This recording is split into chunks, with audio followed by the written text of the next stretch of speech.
İbn-i Qeyyim rahiməhullah Miftarud Darus Səadə kitabında buyurur ki, Mən tələbə əl-ilmə li yuhiyyə bihi əl-İslam.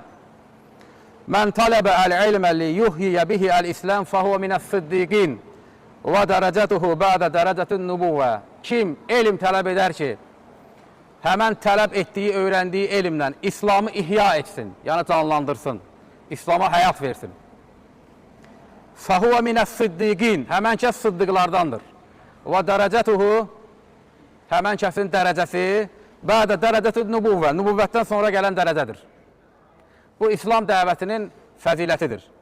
Həmçinin Abdullah bin Mübarək rahiməhullah Təhzibul Kəməl kitabında buyurur ki, Lə ələmu bədən nübuvvəti dərəcətən əfdalı min bəssil elm. Nübuvvətdən sonra nübuvvət elmini yaymaqdan daha əfsəl əməl bilmirəm. Bu, İslam dəvətinin fəzilətidir.